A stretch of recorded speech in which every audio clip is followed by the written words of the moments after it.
Welcome to Ancient Geeks, a podcast from a couple of geeks of a certain age. We look at the development of fantasy and science fiction from the perspective of our youth to the current day. We were geeks before it was chic. I am your co-host, Stephen Taylor, and I am not a fan of pre-licked donuts. And I'm your co-host, Tom Grant, and I'm here, there, and everywhere. We is us, because today on Ancient Geeks, we're talking about season 1 of the Apple TV series Pluribus. So, before we get into all that, Tom, what have you been doing in geekery this week? Well, I got a great Christmas present, which I'm looking forward to putting together. Things haven't slowed down enough for me to do it, but so thank you, Colin, for this. Shout out to him. So this is the sort of wooden Luke Skywalker's X-Wing starfighter with a cool little motor in the bottom so it can kind of like move around. And anyway, so I'm looking forward to assembling this thing. So It sadly does not fly. It doesn't fly, but it comes close. In my mind, it flies. In your mind. That's power the of the important mind. thing. Theater of the mind. Yes. So I recently read, because of the Supergirl trailer that came out, I don't know if you've seen it or not. It's at least partially based on a comic series, Supergirl, Woman of Tomorrow is a miniseries, and I read it. It was quite good, actually. I would recommend it. I thought the art was quite interesting and somewhat unique. Mm-hmm. And I think I can see how the story of the comic could be translated into a film. So we'll see how that works out, but I enjoyed that. You know, the trailer, what it made me do because of all the buzz about Lobo being in it? Yes.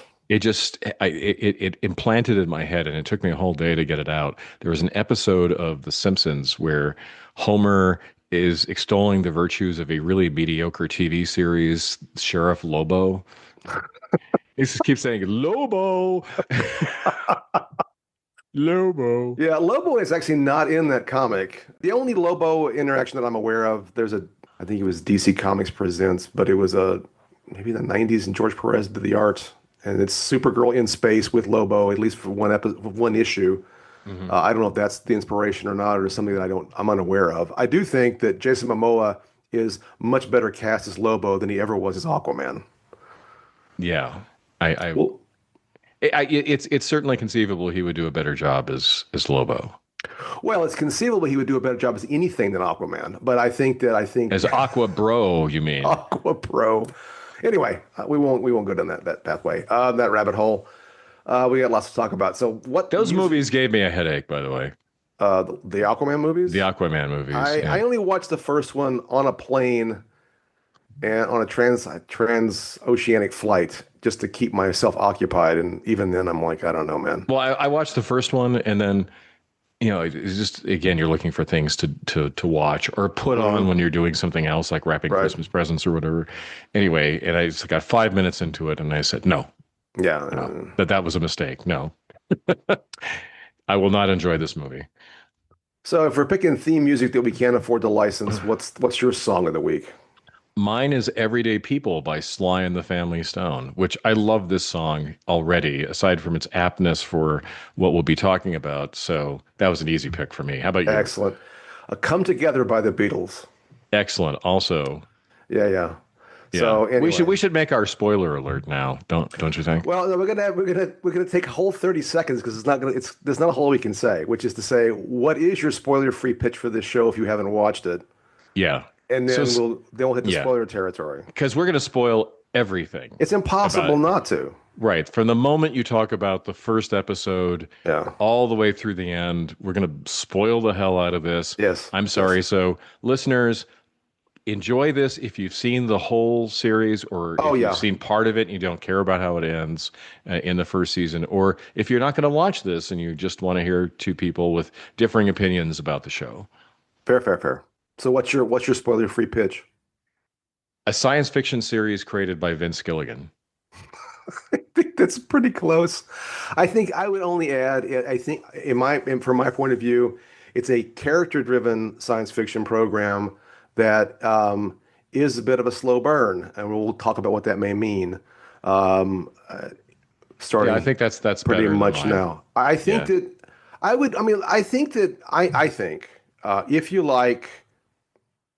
I think if you're a fan of Breaking Bad or Better Call Saul, I think you at least have a chance of liking this.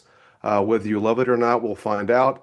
I think if you come to it because you want a puzzle, and this again, my view, a puzzle box show, you may be disappointed. Yeah, I think that's very fair. Beyond that, I would say I think okay, I'll go ahead and say I think it's brilliant, but we'll get into why. But now it's time for spoilers. Okay. Beware. We crossed into The that territory. spoiler Rubicon, we have Yeah, crossed it. there be monsters. Okay, so we'll start from the top. I mean, and we both kind of telegraphed this a little bit. Right. So we both watched it. Now I watched it originally every week, and I think you kind of ended up binging it toward the end, which I don't know have that affected the way you viewed it or not, but that's correct. Yeah, Yes. well, watching it over the holidays was a bit tricky, so I wound Yes. up, like watching one a day for several days. Fair enough. So I watched it as it came out, including the frustrating first day that came out and Apple TV kept crashing. Ouch. Um, so, and whether that was actually because of Pluribus or just because of coincidence, I think it's probably coincidence, but anyway. Although it did end up being apparently the most watched TV show on Apple TV, so it's a success in that sense. Oh, interesting. Okay. It wasn't Um, because of all the Foundation fans rewatching Probably not. Okay. The Um, hordes and hordes of there Foundation was fans. something else that premiered that night too, and I can't remember what it was. Or anyway, it doesn't matter. Yeah. Um, I just know that it wasn't just me. I went on Twitter and Blue Sky, and everyone was griping about it. And eventually, it took several starts and stops to finish watching the first episode, to my consternation. Um, Anyhow, so what? Let's start with grade. So, what's your grade? What's your overall grade for the show? And this will set the tone for the conversation, perhaps. My overall grade is a B, and we'll Okay. we'll talk about this in depth. I feel as though I enjoyed watching it. I got impatient with it, and then the more I thought about it after watching it, the less I liked it. And not catastrophically, Sure. it wasn't a plunge in the rating I would give it or the grade I would give it, but it didn't really rub off on me as well as other things I've binged lately. That's fair. I would give it a solid A, and ranging toward an A plus. I really enjoyed it, and I had the opposite effect. I think the more I thought about it, the more I liked it. And Right. it's a show that got in my head and made me want to think about it. And I watched it weekly as it came out, and I have for preparation today. I'd hoped to actually watch the whole thing, but that was a bit of a difficult task. I did though get through. I got through at least the first four and a half episodes, and that it reinforced my opinion. Quite frankly, even though I think the better episodes. Well, the first episode I think is excellent. The first two, and then my favorite actually in some ways are the last three. But Right. anyway, So I didn't go total Mr. Negative on it. I no. Mr. Negative started to manifest himself, and I said, "No, Tom, no, fight it, fight it." Well, I mean, I think you've hit on before we get into really talking about it, but I think this is in some ways there's a to me at least, and you can correct me. It's a two-part overarching question that may determine whether it's an A or a B or maybe even worse Yeah. for somebody. And maybe there's three. I have three questions. One is, and I'll lay all three questions out, then we can kind of talk about it. Which is, I mean, one is the question: is it too slow? And you mentioned being impatient with it, and I do Yes. understand that critique. Um, Although I think then that links into the second question, which is what is it you think this show should be giving you? And that is, and maybe we can discuss what this means. To me, a puzzle box show is this idea that there are all these components you're supposed to be assembling to figure out what's going on. Hmm. Hmm. And I don't, and I think that, and I haven't seen it, so but I've heard a lot talked about.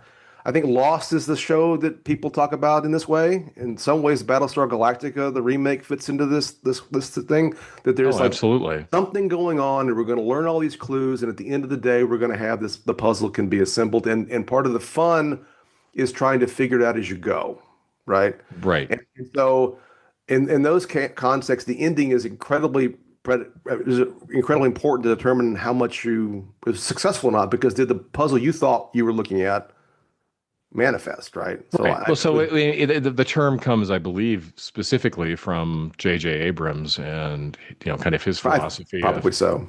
of setting up a TV series. It definitely applies to Chris Carter with the X-Files, and in both Yeah. cases, it was ultimately clear that they did not know from the Right. beginning where they wanted it to go. They Hmm. they they created puzzling situations. They created occasional grotesque moments or Right. shocking moments or whatever, and then stumbled when it came to finally explaining it all, wrapping it all up. Well, I think Which we can't say that about this show now because it's we only don't had know. one We season. don't know. And I Right. think when I say it's an A, that it could be an A plus, and it could be degraded. I think ultimately, um, there's grading it as a season of television, and then there's grading it as a series. And my estimation, the show may go down. I'll give another example. I thought, and I still like this show quite a lot. The first, maybe the first two seasons of The Bear, I thought had the potential to be one of my all-time Hmm. top five shows. I think it's probably the third, I think I'm getting the seasons right. The most recent season, I enjoyed it, but it made it step, as a totality, it has stepped back in my brain. It's still, I don't Right. know, it's top 10, top 15. It's still an excellent program. And I think I could name certain episodes that if I were making a list of like the top TV episodes of all time, I would put at least two episodes from The Bear into that list. Oh, definitely. Yeah. So at least two. But Right. so obviously this is a in some ways an incomplete grade because it's a grade in progress. But for what it is right now, and I would point out too, not to go down this hole too much, but it's one of the ironies to me about things like about the X-Files or Lost or another show that comes to mind that I started and didn't finish. It felt like it was a puzzle box to a degree. Was The Blacklist? Did you ever watch I watched this? a few episodes of that. I So wasn't a it big fan. clearly had this sort of supposed big mystery in the background, but none of these shows, the network shows, can never solve the mystery. That's part of the problem with it, in my view, Hmm. because the goal of a network show is to last as long as possible. So you Right. really can't solve the mystery. You got to keep stringing it out, and then finally, when you decide either you're canceled or you're just decide to quit, then you can finally answer everything. And maybe you do a good job, maybe you don't. And to your point, if you don't really know what the answer Hmm. is, you're flailing about. Right. Um, So where I would then sort of rate a puzzle box show is number one, obviously does the mystery go anywhere, mhm. or is it just or do the writers flail as they did Yes. with the X-Files? Like, Yeah. what was the black goo? What was going on with the Hmm. hybrids? I mean, then they did a movie, and the movie didn't really answer much. So that's one sense. And again, Sure. we have to suspend judgment Yeah. this early in this Well, particular show. I think number two is, are there individual episodes that really stand out, as you said about the bear? right. So there are episodes of the X-Files that Hmm. stand out incredibly. Sure. Or I would also say not a puzzle box show, but a show that definitely had a narrative arc that I really enjoyed and was also a Vince Gilligan show, Better Call Saul. Hmm. So there's an episode where he's dealing with this couple. One of them is a public official. They've been Hmm. caught up Yeah.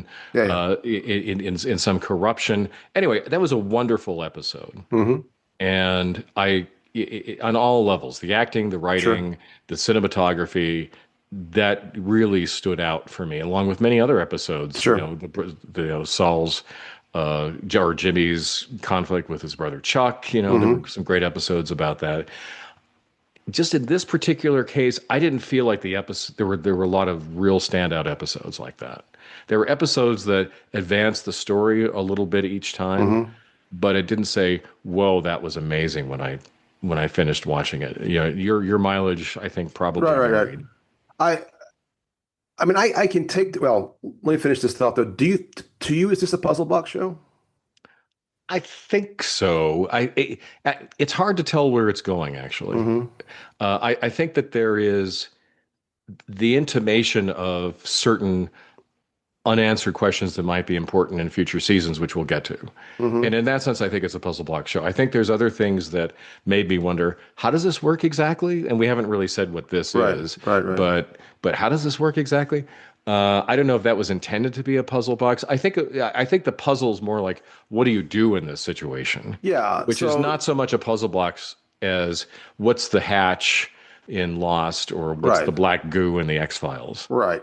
So to me, and I really, I mean, part of why I bring this up, and I could be wrong, but I've read and listened to a lot of commentary about this program because, as I Mhm. said, it's gotten into my head, and I've been very interested in it, and this is what I do. But when I like something, but I think that if one, and I'm not putting this on you, but I think that if one thinks of it more as a puzzle box show, I think it's more frustrating. And I think if it isn't a puzzle box show, not in the sense that there really is necessarily this, that the goal is to find out why the why the virus exists, who the aliens Mhm. are, and what the goal is. I think there's some fun stuff to talk about, and we will talk about it. But I think this is ultimately a show about character and themes, and I really think it's about character more than anything else. Right. And the degree to which there are mysteries, and I think there are mysteries, but I don't think they're puzzles, and that may be a totally arbitrary um, a distinction I'm making. I mean, so I think about, and of course, it's a famous thing. Uh, the final season of Breaking Bad starts with a flash forward of Walter White with a beard, with a machine gun in the trunk of a Hmm. car. And if anybody knows the sort of mythology of that show, the writers didn't know what the machine gun was for. And Right. they created a problem for themselves, in this case, a real puzzle that they had to then pay off Hmm. later, which I think they managed to do. But I don't. But I don't think of that. I never thought about Breaking Bad as a puzzle box show. I thought it was about the progression of a character through a particular scenario. And I think that Pluribus is the same thing. It's a progression of a character, maybe more than one character, through a particular set of scenarios, and using it to examine that story. So I don't. I guess in some ways I don't expect. There's a whole other things I don't expect to ever be explained. I'm not sure how they could be explained unless this becomes a Oh, they totally don't have to different be kind of explained. programs. No, Yeah. no, no. They don't have to be. They don't have to be explained. I just finished rereading, just by coincidence, a kind of a classic science fiction story, Blood Music by Greg Bear, Okay. which is also sort of a biologically based science fiction story. Right. And in this case, it's about somebody figures out a technology for making the cells in your body intelligent. Hmm. And anyway, it has sort of an ending to it without spoiling it that is similar to the others or the weirdos or we want to call Right. them Right. in this show. Uh, Not identical, but in some respects very different. But kind of in that sense, the exact biological mechanisms of how this worked, I didn't necessarily need to know. Hmm. I mean, Right. a Right. lot of Pluribus is about the implications. And Yes. I have questions about what's actually happening with the others. Is that the term Yes. we want to use to We describe can call them the others. I call them, I often call them the plurbs in my notes. the plurbs? That's The good. I plurbs. like that. The The or the plurbs and the burbs. the plurbs take over the burbs. Um, yeah, or the weirdos, or the other, the hive Right. mind. Oh Right. yeah. So anybody listening who hasn't seen the show and doesn't care about spoiling, this is about a virus that basically takes 99.9999% of the human race and turns them into a hive mind. Yes. So yeah, I mean, they encounter a signal from space, Hmm. and the signal from space they figure out is an RNA sequence. The RNA sequence, which once they finally translate into a lab, first in a rat, the rat bites one of the scientists, and this is how the virus begins to spread.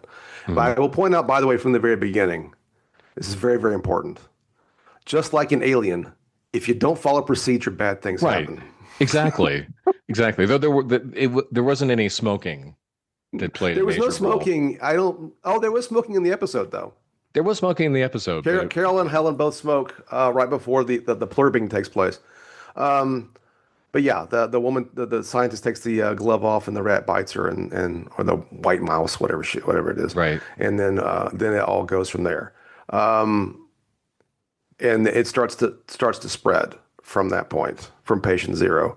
I think it's worth pointing out just for later market, and if we come back to it, they talk a lot about consent, but there's no consent at the beginning. No, none. None. And but I think one of the things that I think is interesting is that the whole notion of all this is the virus, or the whatever you want to call it, creates a biological imperative for replication, and that becomes the Hmm. overarching goal. And clearly, the goal of this virus appears to be to then replicate itself, to then take over the population, so they will then transmit this sequence to other planets. Right. So it is, I think, ultimately just a reproductive process. Right. Uh, uh, Or it's a, civilization imperative. oh Kind of yeah. like there was that one little throwaway line that was so good in Star Trek: The Next Generation, when Picard had been borged up, where Hmm. he said something about improving quality of life, or and that's what the Borg really were Hmm. about. That they Right. thought that what they had discovered, in creating the underlying Borg technology Hmm. was a good thing that they wanted to Right. bring. It wasn't just conquest, which, Right. if you look at like the history of imperialism and colonialism and so Sure. forth, very similar, right? And I thought you could also read what the others were up to, or the plurbs was, and they said there was like they're paying it forward Yeah. eventually to other races by transmitting the code out into the cosmos. That it wasn't just a biological imperative to reproduce. Well, but I would say this though. I would. My understanding is since they know they're all going to die out, that all that really matters, it's not really about improving society. It's Mhm. not about even the supposed bliss and happiness they have being in the hive. The whole goal really is just to reproduce the RNA sequence and send it on. Now, it's theoretically possible, as I won't say that I thought this up myself, but it may also be a way to wipe out the population so that aliens can come take over the planet later. That was exactly what I thought. Yeah. Yes. But I think Because that again, for people who don't care about spoiling the show, I think we can one of the assume things that we that's the find case. right, we find out very quickly that they not only are non-violent, Yes. but they can't even like harvest anything to No, eat. they can't harm anything alive. Right. So that means that there's going to be a massive die-off of human beings, which is kind of weird because if you want to have this gift given to other people, why not future people, right? Why not reproduce? Why not have other human beings eventually join the collective or whatever the hell it is? Or just the fact that human beings are going to die off. Hmm. If why are their bodies less important than an apple that might be plucked from a tree? I didn't understand the thinking behind that. Well, I mean, I think I partially I think contradict what I just said. I think that maybe it is to depopulate the planet. Yeah. I mean, obviously, we're not going to ever find out, right? So this is the puzzly part that may or may not ever be revealed. I'm not sure how it could be revealed unless the aliens show up, which seems highly unlikely. Um, Well, the only other explanation I could think of was, I mean, there are all sorts of people for the last, 50 some years probably, who've been saying there are too many people on planet yeah. Earth, and that has ecological Hmm. ramifications. It puts a strain on not just the biosphere, but also just because I have to extract all the sources of energy, Hmm. who were for when we didn't have renewable technologies. Anyway, was that part of the thinking behind this? That it's a good thing because, like the old Club of Rome people, we just have too many people on Thanos. the planet. Thanos. Yeah. I don't know. Um, I don't know if that was originally intended to be part of it. It didn't come up. I thought that was one other possible explanation, but I didn't hear it. well, I mean, I guess what I think is it seems likely that you can logically infer, and we can move on from the speculation, I suppose, in a minute, is that it is designed to both depopulate the planet and reproduce itself. I think Right. those things are pretty clear. Now, whether there's a philosophical reason for it, there's a conquest reason for it, or even if it was this was something that got out of control someplace else and wasn't even intended to be this thing, right? I mean, I hadn't Right. thought about this is the lab leak theory of the plurbs, right? That they created this thing on accident and it got out of control. But this is the problem though. Okay, now I'm coming up with other objections to the Hmm. way that this works. So in our world, there are lots and Hmm. lots and lots of viruses, and some of them are extremely pathogenic. That they'll kill their host. Right, You look at things like Ebola right. or COVID, any number of them. The usual path for them, as I understand it, is for them to become less lethal over time, because it becomes a problem if you kill your host too readily. How do you reproduce? Hmm. How do you spread? And here I'm not sure like what the future is for this virus. I think like it's killed off. How many people is estimated? You know, it's like 90% of humanity is on the chopping block. Oh, And that then have and died, then that have and died then what? already? I was 800 million people died the But first eventually go. they will because of the lack They're of all gonna food. they're all gonna die because they can't eat. No, but I think that I So guess how is that a successful virus? Is my if the question. goal is to continue spreading itself, I think it's manufactured. I don't think it's a natural Right. occurring thing that therefore needs. I think the theoretical goal is that it transmits to it only would affect technologically advanced societies, which does Right. raise some certain questions about what the long-term goal is. Um, But wouldn't all those epidemiologists within the collective realize this, that this is a highly unsuccessful virus from a well, normal no, I think biological standpoint? that would presume that the original that the originators were already in the hive. I'm not sure that's the case. I think they created it. I think whoever originally created it for this purpose Right. of the depopulation for whatever reason, whether it's philosophical or conquest oriented. And or someone was trying something and it got, again, the lab leak idea. But I think that I don't think that the hive mind state is what's being like the original aliens are hive mind people that then want to replicate the hive mind. I don't think that's the goal Hmm. at all. I Right. think that it is that whatever this thing is supposed to do, it clearly is simply exists to then use the resources of a given planet to continue to replicate itself for whatever purpose, which we may never know what the answer is. That's what I think is the case. Well, that's pretty wacky. That stretches credulity for me, I have to say. That Is it any wackier than the Doomsday Machine? well, the Doomsday Machine was something I guess that was created according to that episode of Star To the Trek. theory, yeah, in the show, Yeah, we don't really it was know. supposed to be the ultimate weapon that was never used. It got used. It wiped everybody out. It kept on going. Hmm. Is that the case here? But anyways, so like, are people I, just so high on their supply within the collective that they're not themselves asking these questions? I, I think that I think clearly the collective, the virus or the RNA resequencing clearly rewires their brain to a certain degree. I mean, it's basically like all they care about is well, they don't care about sex, but they care about sex in the sense that it's their duty to reproduce. And I think the way they reproduce is building a big satellite dish and beaming the RNA sequence further. That's at least the way in which the hive mind is reoriented by this RNA sequence. And I don't, this is the role reversal between the two of us in a lot of these episodes. I don't know that I care why it exists. And I guess I would say that like maybe the things that I got a little frustrated with the Twilight Zone episodes. This is just one, to me, in some ways, one big Twilight Zone scenario. I don't know right. that we're ever going to know, and we don't. I mean, one of my gripes about the cornfield episode is how do we get this kid that can send people to cornfields? And you're like, it doesn't matter, but it kind of mattered, but it didn't really matter. Um, Well, you know, here's another hypothesis about yeah. what's going on here. So, if sorry to interrupt your train No, of no, thought here.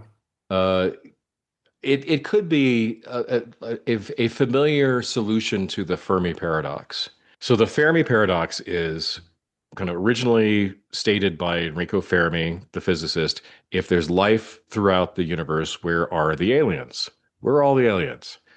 And one answer to this is maybe there is a powerful alien civilization that's xenophobic and wants to wipe out all other Hmm. aliens. Or maybe their motivation is different. Maybe it's they think intelligence is a cancer on the universe and they want to destroy every intelligent civilization, including Hmm. themselves.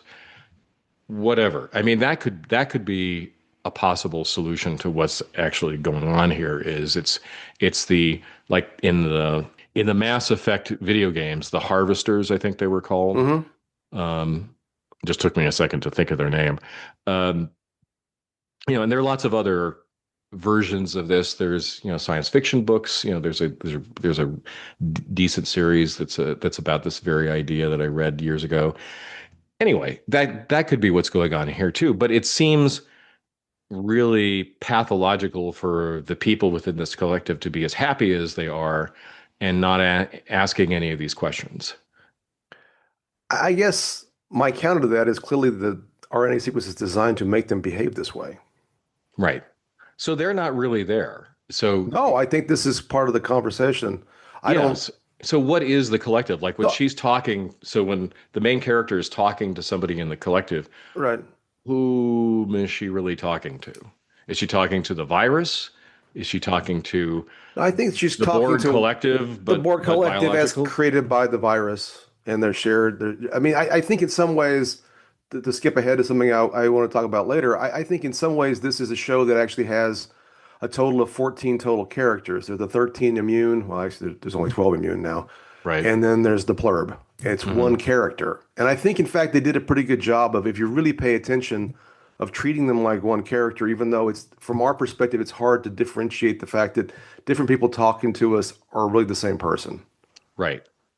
I think that to go back to one more thought about this, and then we can move on because this is no. To me, in some ways, this is a testament to the show that it does create these set of questions. I think I am content, and again, this is in some ways a role reversal for a lot of the conversations we've had. I am content to assume that an alien species is sufficiently alien that it's difficult to know what their motivations are, and that the purpose of this, for the purpose of the show, which is getting a little meta, but that it doesn't really matter why it exists. The fact is that it creates this scenario, and I think it Hmm. creates a show. That's why I say it's less about the puzzle, more about the characters and themes, which we can kind of move into. I think it creates a series of extremely interesting um, interactions on the question of individuality versus collective values, about sort of, because there are a lot of there are arguments. We'll get to them in a moment. That this is all good. Like as Diabate says, no one's being murdered, no one's being robbed. Everything's great.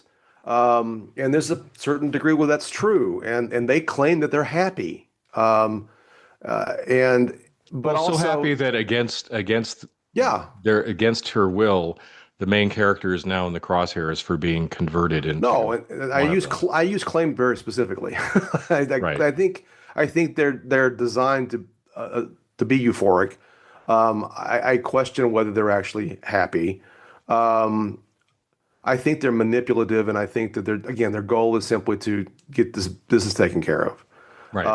And I think that the that it's probably a flaw in the virus that anyone is immune. I, probably is, and the fact that they're having to be nice to them is a combination of, again, how much their negative emotions can disrupt the hive, and also so they've been given this imperative about the rest of the natural world that you can't harm them. You can't kill ants and you can't cut the grass, then you can't harm these immune people. I think it's just, and it's whether that was, a known problem with this RNA sequence or not by the aliens, that's a whole nother who knows.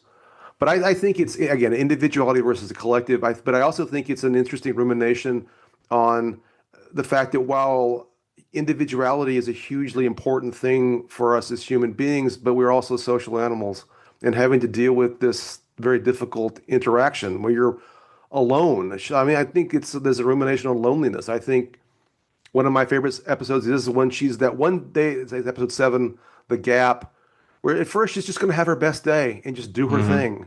And then by the end, she's basically suicidal because being by yourself is Right. hard, especially in that kind of way. Um, and then I think, there's certain things that it might be commenting on. I think there's some AI commentary, although I don't think it was designed to be that because I think he got the original idea like a decade ago. I think there's Well, some it's hard to pandemic avoid stuff. It's hard to avoid. because the others, the weirdos, whatever, Yeah. they have no creativity apparently. Right. Yeah. They're able to set their mind to particular tasks, like how Yes. can they tailor the virus to, convert some of the people who are still not Yes. joined. But they seem overly excited about the fact that Carol is going to write another novel. Well, Yes. why aren't they writing novels? Because you can't write a novel for yourself. I, anyway, it just No, but I think that's really it that's one of seems the things that sterile, and that's the it AI is. comparison, right? It's Yeah. like if all you have is AI repurposing the same content over and over again in slightly different forms, i.e., slop. then that's sort of a definition of hell. Yeah, no, but I mean, that's kind of to get back to my point that they're basically the plurb is one character.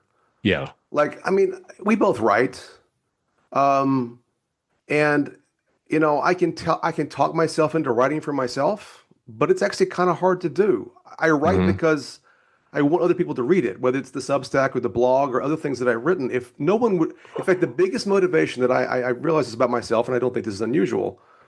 If I know someone wants to read something, I am so much more interested in writing it. Oh Like yeah. my first book, I it was something that it was part of my early life's work was about I'm gonna get what it was about politics in Colombia, but I had done some of the work on it. But once I got offered a contract to write the book, it was a whole lot easier to write the book. Sure. I have in my head now several book ideas, but I'm like, I don't know. Does anybody, if someone called me up tomorrow and said, idea number three, if you give it to us in 6 months or a year or 2 months or whatever, we'll publish it, I would write it very quickly. But so it doesn't surprise me. I think it's kind of an interesting notion. I also think it's important that Carol's a writer, and even though she expresses disdain for her readers, I still think it's a loss to no longer have them. And I think that comes out, for example, in the when she gives herself that truth drug and talks to the camera for however long. Right. So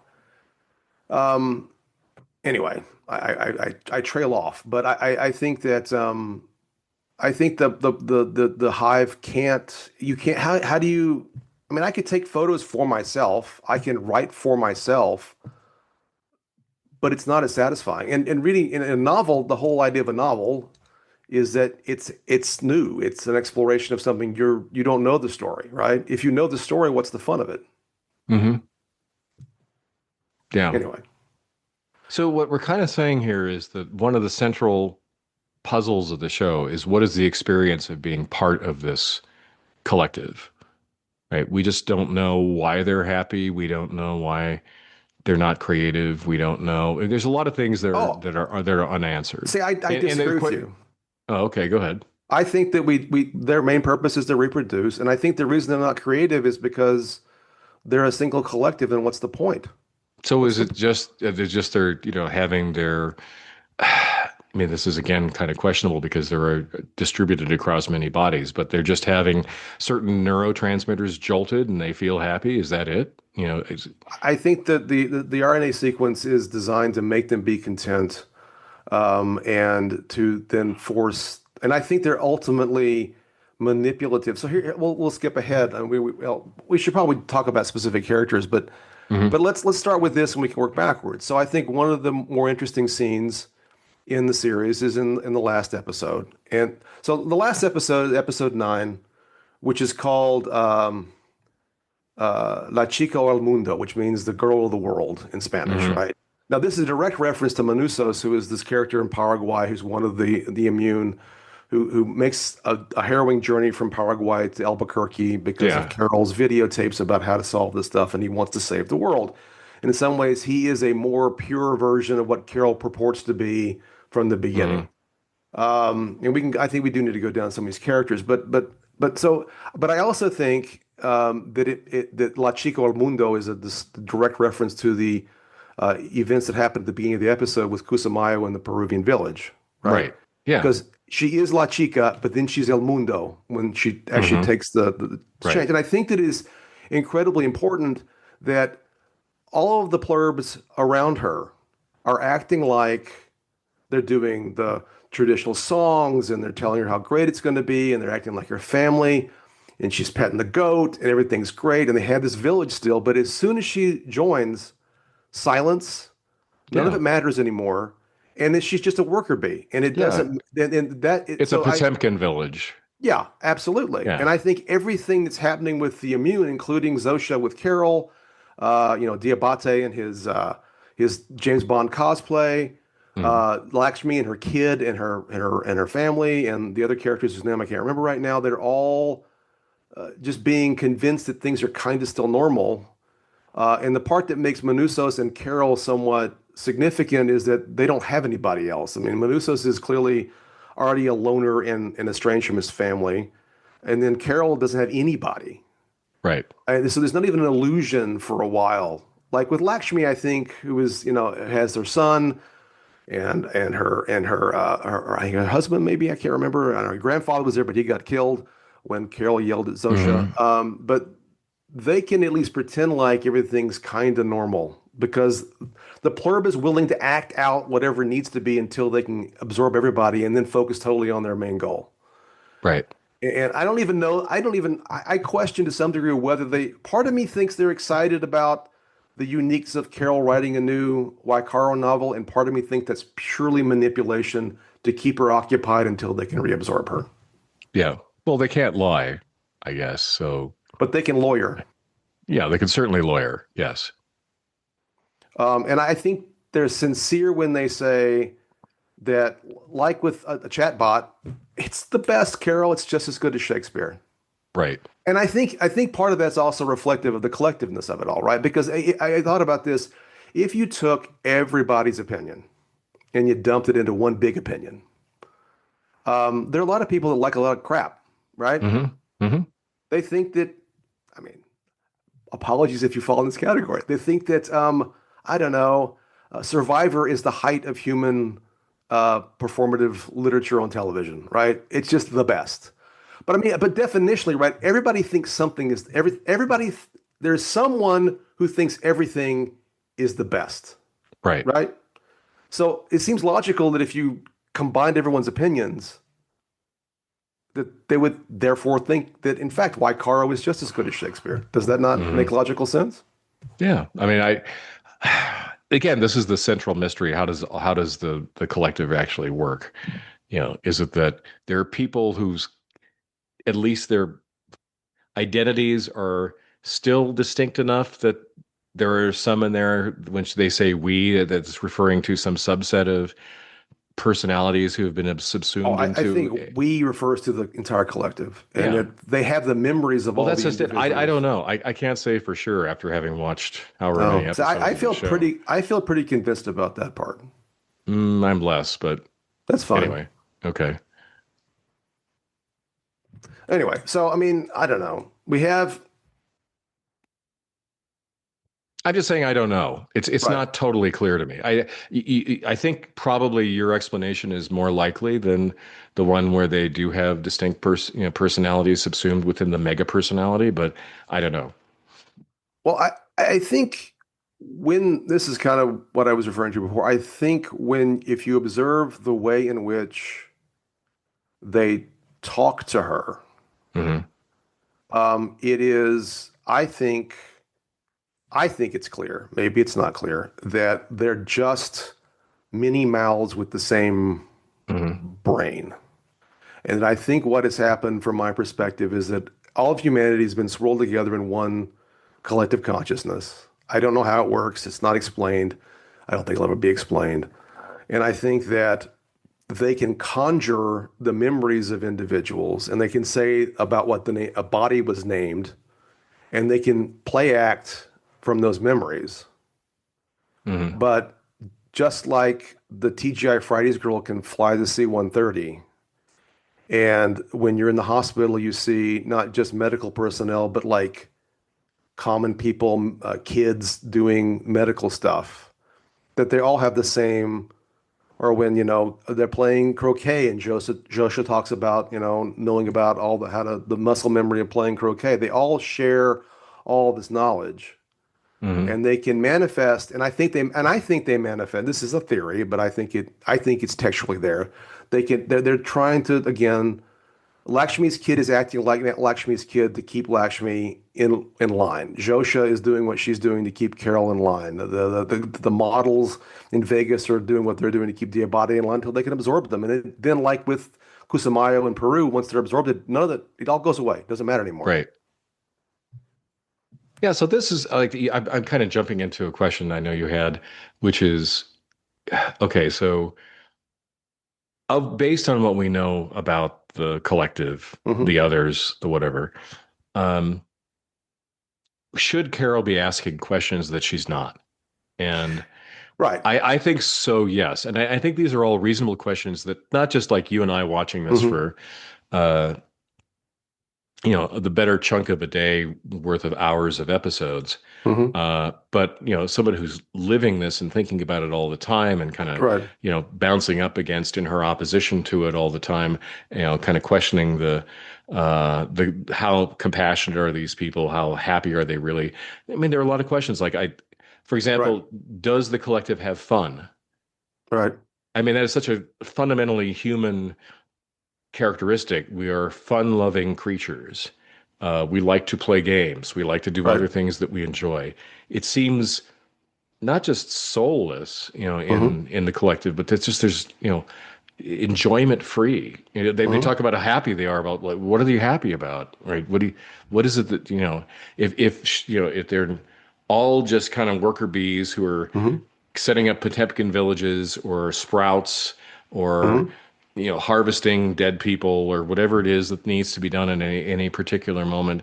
Is that the only thing that they derive enjoyment from? It's completely mysterious. I would have asked that question, right? No, I mean, Like, I are think you this. like they went to the skiing trip and like, Hmm. are you having fun with this? Hmm. Are you just doing this because I'm doing it? What's going on here? Yeah, I think, yeah. So again, to get to the, we talked a little bit. We haven't really talked about the slowness, but we talked a lot about the puzzle part. We I haven't talked think about the that sex either. no, we can get to sex in a minute. The I think Carol. I think one of the pivot points in terms of probably how well one grades this is whether one is satisfied with Carol's behavior or not. Um, and I accept Mhm. and do not think it's unreasonable that there's a critique that she should either ask certain questions or that she would maybe should have figured some things out faster than she did. Mhm. Um, so I don't discount that. I've decided, or at least from my perspective or my assessment of it is, I feel like I'm satisfied that she's behaving like a relatively normal human being, especially what we know about her personality traits in this context. And it's a relatively short amount of time. And um, I think there's an expectation of some viewers, and maybe you have the expectation. And again, I don't think it's an unreasonable position that she should be more probing than she is. I think she tries to be, a detective about she's writing the stuff on the whiteboard. She's trying to figure some things Mhm. out.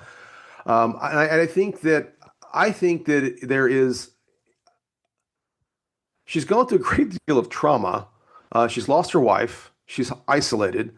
She has a drinking problem. The world is upside down. Um, and I think just like you're having some difficulty asking, are these individuals or are they all just a collective? And still talking to these people like they're individuals. I think she's trying to understand what's going on. I think she's done a reasonable job. And I think then the isolation and then kind of a type of what's the word? Stockholm syndrome takes place eventually, and I think that explains a lot of her behavior. And I think you're right. And then in episode 9, when they go on their little fantasy trip, it's I think it's obvious to the viewer that she's just letting Zosha, I keep mispronouncing that, play act this whole thing for her. I mean, there's a scene where she's Yeah. reading, of all things, Left Hand of Darkness, and Zosha's swimming. Why would Zosha swim except to make Carol happy? It really is all play acting in my mind. I think that I think that's what happens in the chalet when she finally realizes Mhm. what's going on. They're just biding their time. Yeah. Well, I can understand, that she may be experiencing that phenomenon where, human beings try to impose patterns on things, or they see, something anthropomorphic where it's not there, the Hmm. pareidolia phenomenon, Right. like people who see the face on Mars. I can understand her experiencing that to some degree.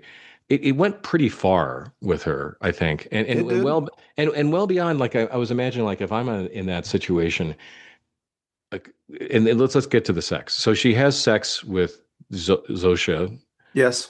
who's picked out to appeal to her. Yes. Yeah. Eh, and I'm just thinking, like, could I do that?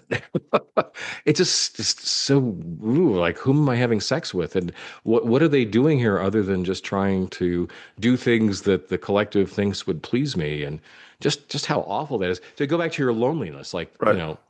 there's I'm not really interacting with a person. I'm interacting with this simulacrum of a Right. person. So who does a pretty good job acting like a person, I would argue. I would argue this, right? So we go from a series of pretty traumatic activities, not the least of which being the grenade, and Right. um, then then the whole thing trying to use the sodium pentothal, whichever, well, that's Hmm. not what it was, but the truth Some serum drug, truth drug. Yeah. and then her having having the heart attack, and having the pluribus start to give her the cold shoulder, and then abandon her. Hmm. So this is like, and I wrote it down. I think, let's see if I can find it real quick. So this is a week. Okay. In a week, Hmm. her wife dies. The world goes crazy. She has to deal with trying to come to grips with what's going on, including burying her wife in the backyard, encountering the pirate lady, being rejected in some ways. And don't let me forget to come back to the scene with the lunch scene in Spain. Rejected by the other people who are like her to begin Hmm. with.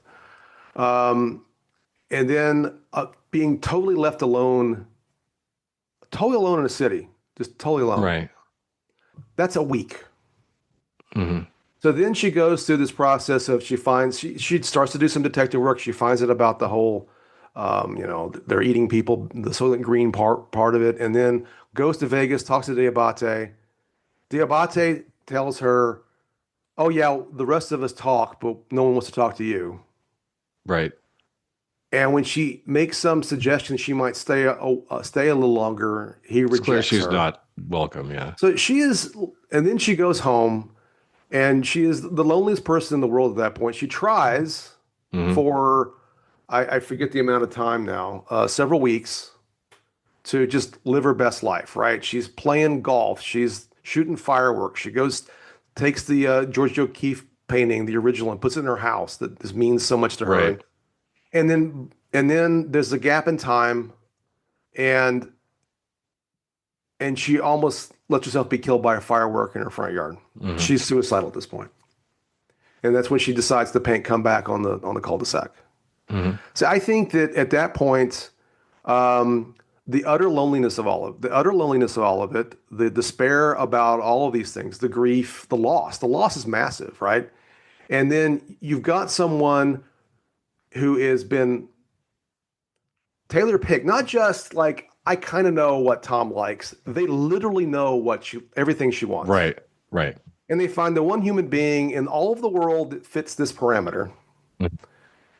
So I find it totally reasonable. I agree with you in the abstract that it's all gross and problematic, but I found it totally believable, and I found it not at all surprising that that's where things end up. And Well, I think, I can understand people's frailty, right? yeah, And people, certainly, have lonely forms of sex, yeah, with, now powered by AI, yes, um, and yes, just to kind of be a little raunchy here, like if, basically Zosa is sort of a blow up doll. Okay, I sure, can understand why a lonely, horny woman would want to do yeah, that, but it's also horrifying, it is horrifying. Oh because no, it's she, horrifying. yeah, So No, I don't find it unrealistic. I just find, again, I would be inspired with more questions than she had, even though she had quite a few. I would be inspired to have more questions. no, I think a different person in that context would have had more indifferent questions. Hmm. I did notice because this is a criticism that I've heard that she didn't. But like I said, I watched the first four and a half episodes. She actually does ask quite a few questions. She doesn't always ask the ones that I would ask. Hmm. But I mean, I don't know. This is being a little flippant, but I mean, she's a somewhat misanthropic romanticy or whatever they call it writer. She's Hmm. not Sherlock or Mr. Spock. So I'm No. not, or even a scientist or someone trained to think about these things. So I'm less critical of certain questions, although there are certain questions that should have been asked. So there were some that were asked along the lines more than I remembered, and I didn't write them down. But I think that she does I think a realistic job of behaving the way she behaves. That part doesn't bother me. But again, Yeah. I think this comes back to my whole point at the beginning. If one is, and I'm not trying to describe this to you, but if one is watching this show to solve a mystery, this is more frustrating, I think. Yeah. And I don't know Okay. that there's a mystery to be solved per se. I think it's about the themes and the characters, not about. I mean, I just don't think I don't think it's about answering some of these questions. And of course, I'm more Well, satisfied with my understanding of what's going on, I think, than you are, which is fine. yeah. So this goes back to, again, as you just said, the fundamental question of what is this show, right? Right. So if you had the intent of creating sort of a very mainline sort of science fiction story, what if? Mm-hmm. What if this happened to the human race? Mm-hmm. Then a lot of these questions would be central to the show. Right. You and my frustration about not asking enough questions Mm-hmm. would make sense if that's the intent of the show. Right. If it is to explore particular themes, and I think one of them I was most struck with was that sort of misguided compassion. Yes. Sort of compassion, not just of throwing a life preserver to someone who's drowning, which is Right. the Yes. analogy that they come up with, but imposing Western civilization on Yeah. the Native Americans Right. because they'll be happier and better off. That's another kind of version of I'm doing what's best for you because you don't understand what it Right. means Yeah. to be really happy and content. Yes. Um, Oh, well, there's a I think direct that's parallel. yeah. So go ahead. Well, I would just to emphasize that point, right? I think there's a direct parallel made between her mother sending her to conversion therapy Right. and Oh, what's going on absolutely. here, Oh, and there's a line where she says, "And they all smiled all the time, just like you do." right. I thought that was great. Yeah. I thought that was the best part of the show, to be honest. And I wanted to see more of that. And Right. so I could accept a show that shelved a lot of the what if sort of questions Mm-hmm. and kind of went ahead with the exploration of the ramifications of having this extremely Mm-hmm. pernicious version of compassion that Mm-hmm. the others are constantly trying to figure out a way to impose on people. Even though they're in both Manusos and Carol's case, they're saying no, this will make me Right. unhappy. I want you to back the f off. Right. Well, I think Carol is interesting. So we can contrast those two characters. I think Carol is interesting because in some ways, I don't know how much this is conscious and how much I'm overreading. She certainly seems to be a stand-in for a lot of American culture. Hmm. It's like I love the bit actually about the Sprouts, which is I want to be independent. So why don't you put the Sprouts back together for me? You're right. Right. That's I not think being it's independent. no, not at all, right? I wrote the line down. It's oh, where did I put it? I'm a very independent person. I always have been. I fend for myself. I just want my Sprouts back, Right. right?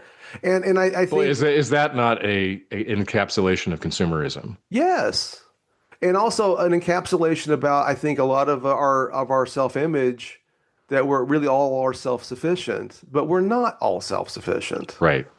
And then Manusos, on the other hand, is really trying to be self-sufficient in a way that almost seems like like pathological. Like he's eating the dog food and he's siphoning gas out of cars all the way up South America Oh, and leaving money behind. leaving money behind. I love that. Yeah, I love that. it's great. I Yeah. mean, Manusos is in many ways, and then even at the end of the last episode, after they have the argument, she goes off on her little fantasy trip.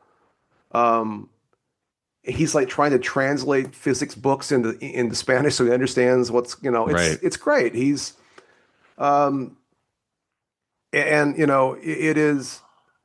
I think See, part of what I liked, and this can maybe get us into talking about these characters a little bit more. Um, I I I I I I thought my expectations were somewhat subverted because I thought that obviously the immune will all get together, and at a minute, I thought at one point they're all going to live on that street in Albuquerque. And they were all going to Yeah. like have this like immune, the individualist commune, basically, ironically, and like try to work together.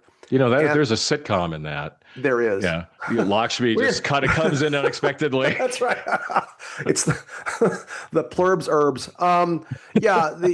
Yeah, but that's what these shows I think a lot of times would have been, right? The end of the world and the people that are going to fight to save the world all band together and they all have skills and they all this stuff. And it's not what this show is. And like I was actually was the scene in particular was on Air Force One, and the Air Force One thing was fantastic. But not to be too overly biographical or reveal too much about myself in a way that may be a bit ridiculous, but I am well aware of the feeling of being in a room with people and thinking that you've got the slam dunk evidence about why things are bad and why we need to fix them, and having people look at me and go, "I don't think it's that bad, man," or "Everything's fine," right? This is Right. how I feel Oh, about great point. I feel this way about the present political moment, right? That I can talk Hmm. to people. It seems obvious to me certain things are problematic. And I Hmm. feel like I have the goods and the logic and the evidence, and someone can sit across the table from me like Diabate does and goes, "I don't think it's that bad, man. I think it's pretty good."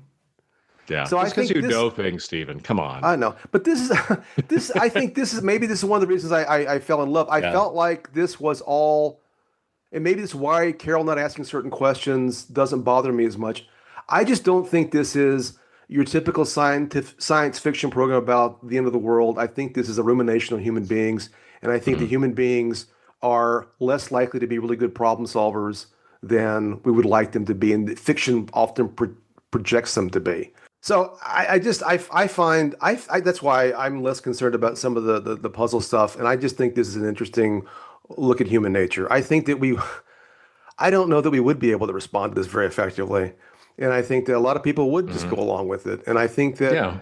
that it would be difficult to I mean, again, I think it's a mathematical problem or issue as well. I mean, basically, whatever the population of the world is, and you get 13 people. And what are the odds that 13 people are going to be of any use whatsoever in this circumstance, or Right. even be convincible to do anything? Yeah. So anyway, Well, so I'll use an analogy here. So, since I'm a big board game buff, people have written some, I think, very cogent analyses of why do people enjoy games, and the right, answer is there are many reasons. I mean, some right, people enjoy games because they like the puzzle part of it. They want to master hmm something. They want to yes, figure the game out and how to play it well.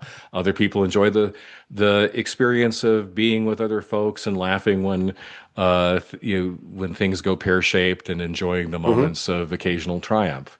There's all sorts of reasons why people play yes, games, and I think then like created the situation where you can basically do whatever you want if you're one of hmm the unjoined, because right, the joined are there to give you whatever you want for hmm whatever reason, good or ill.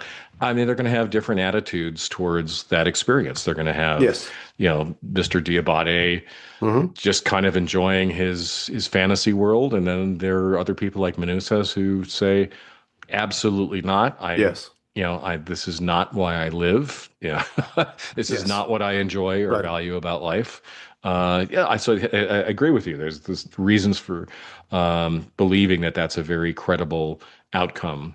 Yeah, Uh, I just found that interesting, and I think deviation from most of these kinds of scenarios. yeah, and Um, I by the way, I love these kinds of questions mhm, because I think, for example, like the kind of person who plays a game just to figure out a puzzle mhm, is valuing the social experience a little bit less, maybe. right, Just like Mr. Diabate is clearly not interested in the social experience of just being alive, right? He just wants to have the James Bond fantasy right, played out, beyond his own mind.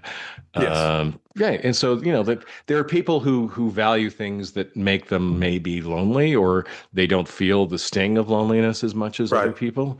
Those are all great questions. Yeah, yeah. I did like, speaking of Diabate, I did like the scene where Carol makes the avocado toast and he like learns something new. And I just think it's a great Yeah, hint at how learning things new, or because he's just reliving. He clearly is a movie buff, because I right, remembered that he's like talking about Harrison Ford in Air Force One in the first episode, and right. obviously he's read like, Casino Royale in that one scene in the in Hmm. the in the in, in Elvis's suite and all this kind of stuff. It's all just reliving things. Yeah. It's it's not new. And I also think to say this, and we'll move on to other topics, but I think it's interesting that, and this is to me a key theme in it, that the Plurbs can't actually give you everything that you want, because one of the things they can't give you is a unique experience with another individual experiencing, I don't know, Paris for the first time, or Right. Hmm. you can't really. I mean, they play croquet, but you really can't do. And like, there's a whole scene where they're going to play games, and like Carol's like, we can't play that one, we can't play that one. You can only play Right. things that are random Completely chance games. random. Right. You can't play anything, the word game or a strategy game, chess. Forget it. That they'd kill you in like 4 moves or whatever. I mean, it's just like it is the unique human interactions, and I think Carol rationalizes she's getting some of that with Hmm. Zosha. And I think she knows deep down she's not, because there's a whole scene about what she's when Manusos has Zosha come over to talk to him, and she goes and grabs her like she belongs to her in some ways. Hmm. There is this sort of individualization in her mind, but that's, I think, a natural human reaction. But it's just not real. Right. But so it is. There are things they can't give you. They can pretend to give you, but they really can't give you, Right. including love. Not in the way that we would understand love. So, is there? I mean, and I it meant to be more systematic, but we've talked about the Abate and Lakshmi and Manusos, Hmm. Carol and Kusamayo. I think those are the ones that are the most significant, Right. and the plurb itself as manifested in various ways. Um, are there noteworthy scenes or performances that you wanted to make any comment about? Yeah, I would just pick out one because we're going kind of long here. Hmm. So Manusis's trek through the Yes, jungle. yes. Um, I was watching that thinking I might do that if I were pissed off enough Right, right, right, right. about the situation and kind of knowing the risks. I thought that was a good scene. That was a great scene. I love his speech about how none of this is yours. You've Yes, stolen it.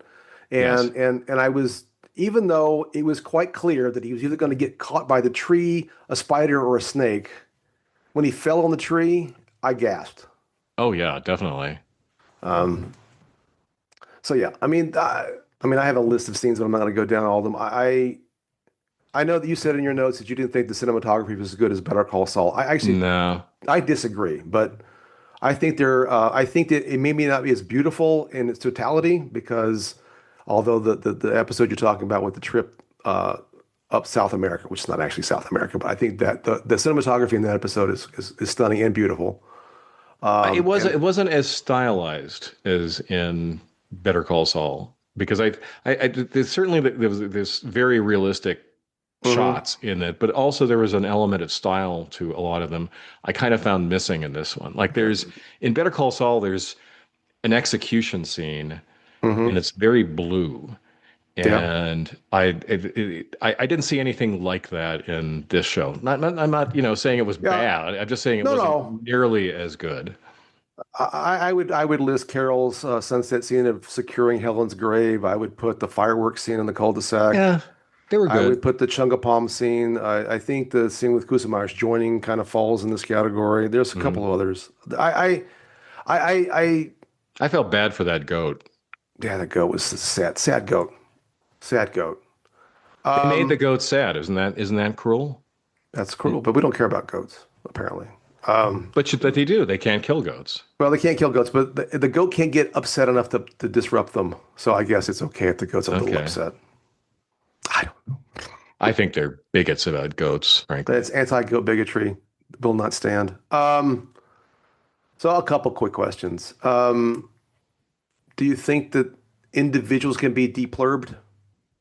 That's certainly what they're implying. That might be part of season Yeah. 2 is figuring out the way to do that. I do wonder, and I'm not going to go down this rabbit hole. I do wonder though if you deplurb them, can they function? Right. That's going to be an interesting question. I mean, yeah, obviously they do they can reverse the whole thing somehow. Hmm.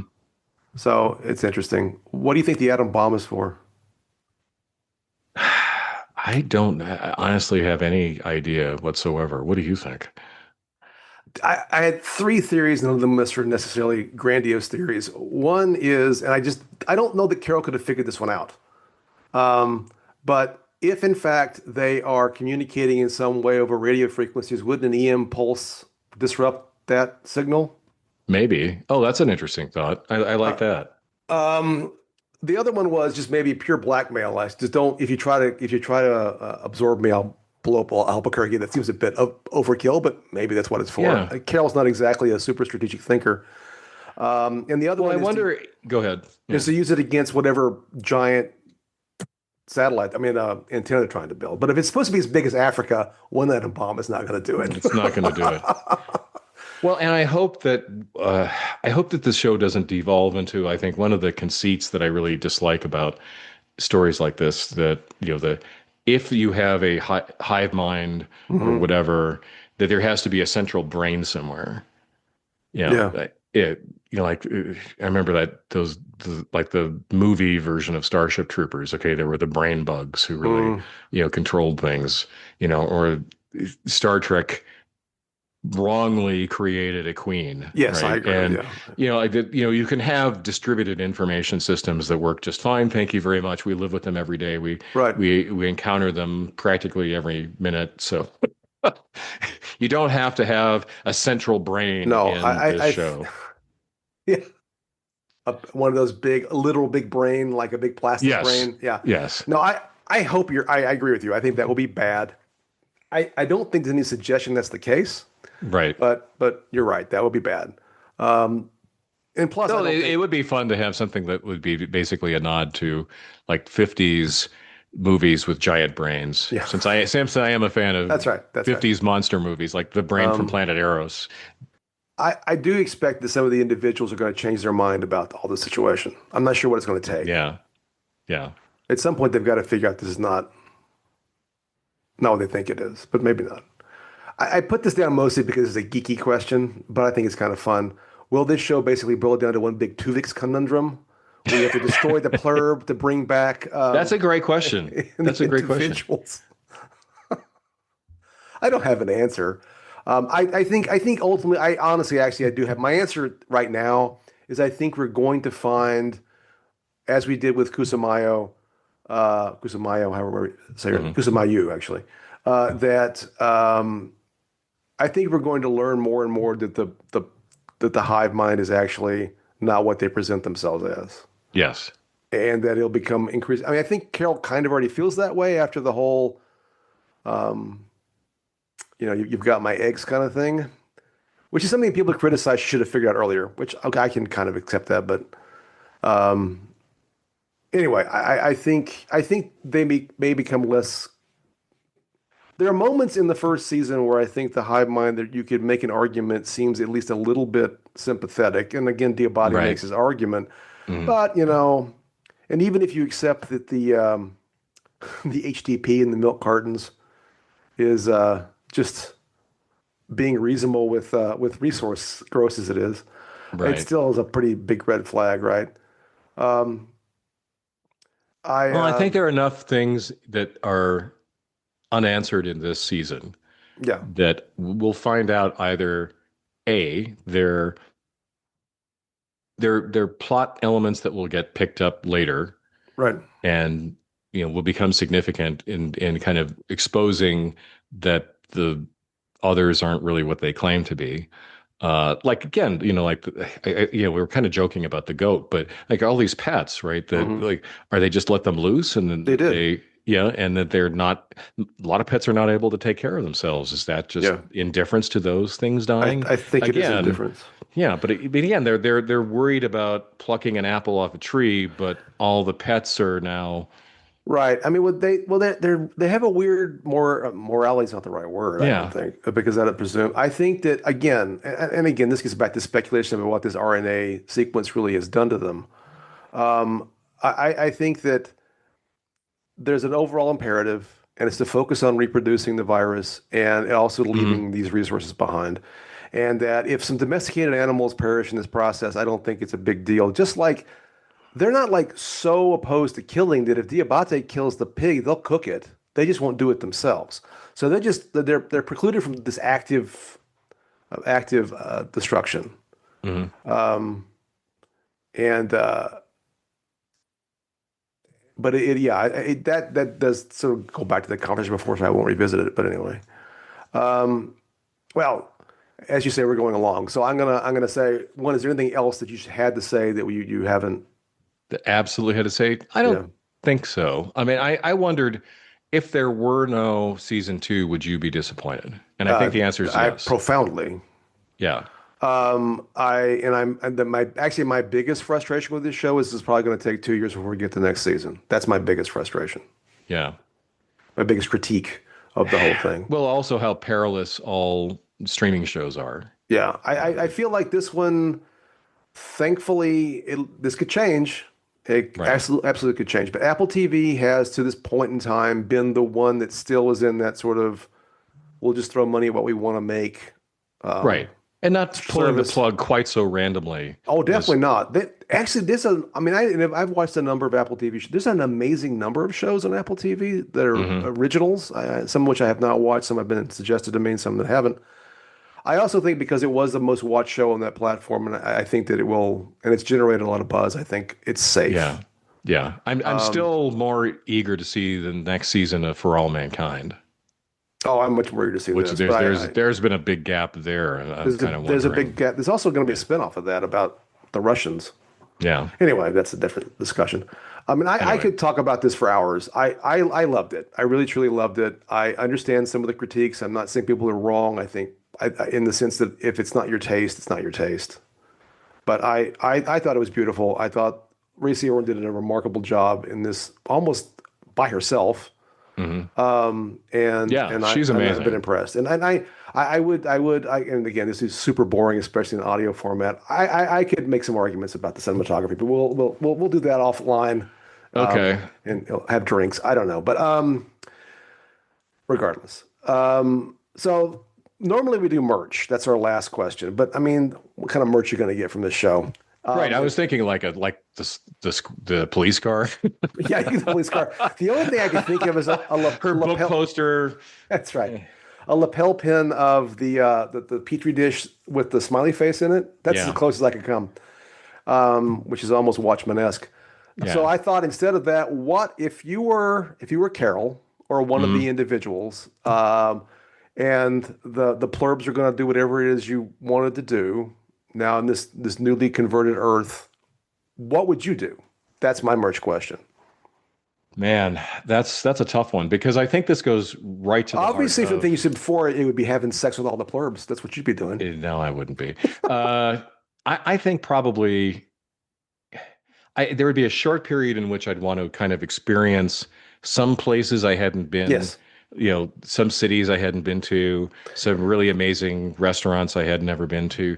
That would wear thin pretty quickly. Not only would they run out of the food for the restaurants, but also just the hollowness of those being really, again, Potemkin villages on a larger scale. I think I probably then want to see a lot of natural wonders around Yeah. the world. I really would, love to experience, the Galapagos Islands, Yes.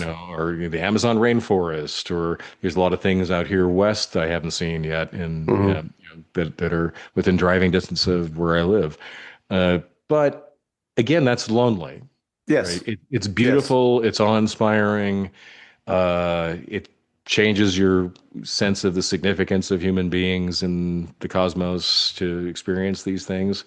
You can feel enormous gratitude that such beautiful things exist in this world, but you'd really kind of be experiencing it all by yourself. Yes.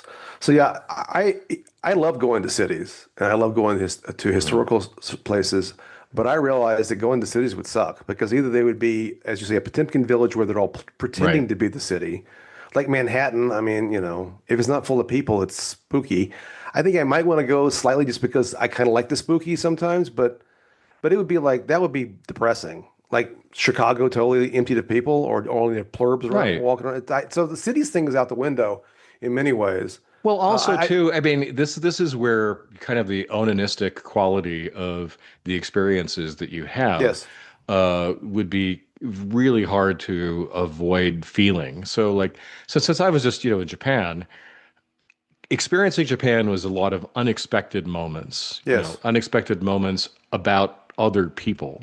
right. And I guess you could create a simulation where those things naturally come up. But again, it just I tend to think it's a lot again like AI. I You think it's kind of get what you impossible. expect rather I think than it's getting impossible, the and unexpected. because the closest you get in the show when they reproduce that diner for her, Yeah, and like for a little while it's like amazing, and then you realize it's all fake. right. And I think that's that would be pretty obvious. You couldn't reproduce these things. Like I thought about the fact that, well, wouldn't it be? I mean, trying to think through these things. Like, well, what if you? I love football, right? But Hmm. sports doesn't matter anymore. You can't have sports because Right. if everybody knows what everyone else is doing, Hmm. you can't play football or basketball or baseball. It's pointless. So Right. that's all gone. I mean, I suppose you could force people to put on like, oh, I'd like another season of Star Trek: The Next Generation. Why don't we all get? But even then, it's like, no. They And did that's that, and I did not enjoy it. you didn't enjoy. So I thought you could probably have a finite amount of go to natural beauty things that you would like to see, especially if I could fly around in first class and not have to go through all the pain of Right. like I'd love to go to New Zealand. I don't know if I'll ever go to New Zealand because Yeah, that would my be on my God, list. Yeah. what a flight. Yeah, Africa. I'd love to Sure, go on safari in sure. Africa, being But a then I'm big like, would I animal would I fan. would I take photos? I probably would, but then it would feel very hollow. There's no one to show them to. Right.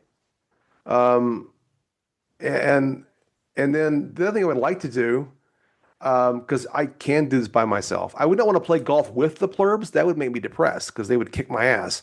But I would want to play golf. I like to play golf by myself. I would love to go play Hmm. Augusta National or Pebble Beach. But the problem, of course, is they won't cut the grass. Right. So that's all out the window. Thanks, plurbs. Um, so yeah, it would be the food thing I thought about. It makes totally understand, and I respect when Carol dumps that breakfast in the trash can, or when Manusos will not eat the Right. food, and part of me is like, my God, guys, that looks pretty good, especially Manusos. Um, Yeah. I mean, I respect Manusos not taking their help, but it's like, Hmm. oh man, you know. You're sucking gasoline out of cars. Maybe a little Yeah. help wouldn't be a bad So thing. since you know a little thing about or two about Latin America, Yes. did what did you think of the scenes in Paraguay? There I weren't a lot thought, of them, but yeah, I mean, it was in Paraguay, but it was, I thought that, especially some of the street scenes, I could kind of recognize it wasn't Latin America. It mhm. wasn't, though, it didn't bump me particularly. I think part of me, I knew they filmed some of that stuff in the Canary Islands in Spain. Mhm. And there was one, he's driving through a village. I forget where it's supposed to be. I think it's supposed to be in Argentina. It looked like a Latin American village, but it was not. It was Yeah. someplace in the United States. So I was satisfied with most of it. Okay. Um, I've been on the Peruvian coast. I'm not quite sure it was exactly like that, but anyway, it was It it was was good enough. it was good enough, and I thought it Mm. was again I thought it was beautifully filmed and done well. Um, so I was satisfied with that. Uh, yeah. So there we go. Okay. Anyway, Yeah. so that's So the whole point of the virus is to rob the unjoined of fun, that you can't really ultimately enjoy all the things that you really love I about think it's a life. consequence. I don't think it's the goal.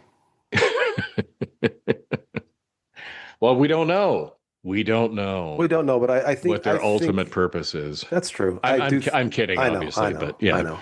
Let's argue about that for the 30 minutes. I'm sure the Okay. listeners would love that. Yes. Anyway, thank you all for listening if you've gotten this far. And if you have any thoughts about this, feel free to share with us on the socials or through our Gmail account. Yeah.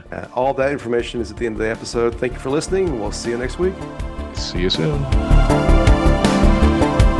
Before we leave Pluribus, we just wanted to thank you once more for listening to this episode of Ancient Geeks. If you like what you hear, please like and subscribe. And also feel free to leave us feedback in the form of a review on the podcast app of your choice, or drop us a line at someancientgeeks@gmail.com. You'll also find us at Substack at someancientgeek.substack.com and all the other social media like Reddit, Facebook, and Blue Sky. All content copyright 2025, Tom Grant and Stephen Taylor. Music by Reversed Image, whom you can find on Pixabay. We'll see you later.